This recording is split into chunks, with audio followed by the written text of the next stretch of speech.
first year, so I've only been here for half a year. But I have really worked on marketing planning and analytics. Everyone here just wants to help with the mission, and it's a really energizing group of women.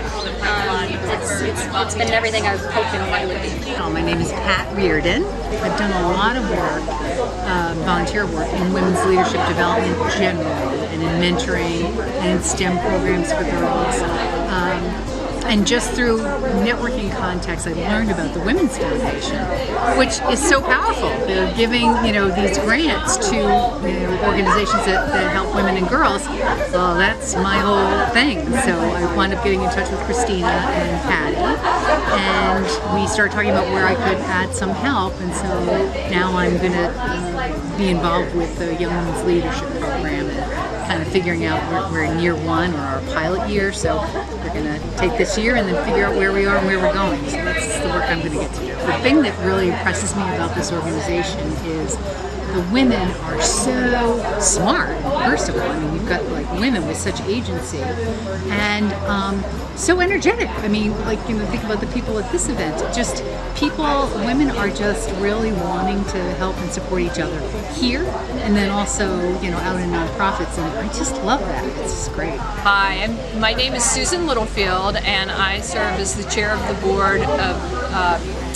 of directors for the Women's Foundation of Boston. I'm actually close friends with one of the founders, Amy Danoff, and I heard about what they were creating, the Women's Foundation, whose mission is to economically empower women and girls in greater Boston, and I just couldn't say no. I wanted to be involved. I think the impact of the work, impacting, I think up through last year, 9,000 women and girls in greater Boston, helping them live better lives, helping some get to college, helping others learn how to manage their finances, helping women get into STEM careers, because I have a background in STEM. That's been just amazing, just to see what can happen.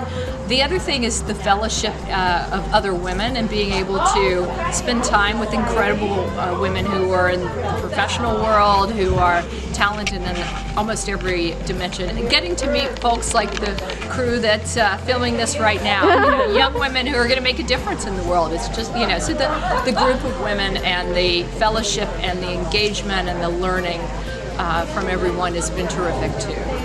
Hello, my name is Chandra Clark, and I am a volunteer with the Women's Foundation of Boston. I serve on the Advisory Council. I got involved with the Women's Foundation of Boston a little bit over a year ago. I was new to Boston and really looking for the opportunity to support and be involved in an organization that supports the advancement, education, and empowerment of women. I reached out to the leadership team at the Women's Foundation of Boston and had a great conversation with them. And a few weeks later, I received the invitation to become a member of the Advisory Council. The volunteer work that I am involved in is anything pertaining to supporting the advancement of the mission of the organization. So right now, my focus is really getting out in the community and sharing our story, and really just participating in any activities that help support the organization. I started volunteering with the Women's Foundation of Boston about a month ago. After a peer coaching session at MIT Sloan, where Christina and the team came to speak to students and the alumni about the work of the foundation. You see, many things were said in that meeting, but one thing that resonated with me the most was the fact that only 1.6% of all charitable giving in the USA is directed towards women and girls. So that immediately stirred in my heart the desire to participate in raising that bar to something bigger, something more significant, and something more impactful to women and girls. There are two reasons why I wanted to volunteer with the Women's Foundation of Boston. The first reason has to do with the fact that I'm extremely grateful to the city of Boston and the state of Massachusetts. Here, I had the opportunity to fulfill some of my wildest and most impossible dreams. Also here, I met people with whom I experienced the kind of love one only expects to experience at home. So if I had one message to give to my volunteers, the volunteers of the Women's Foundation of Boston, I would say thank you. Without our volunteers, we would never do what we need to do.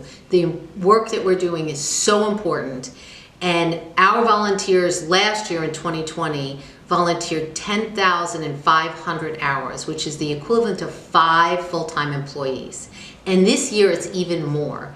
And we would never have impacted over 10,000 women and girls so far. We never would have been able to grant out over $3 million in grants without our volunteers. Everything we do is with their help. So I would just want to say thank you, and that their work is really, really valuable, and we really appreciate it.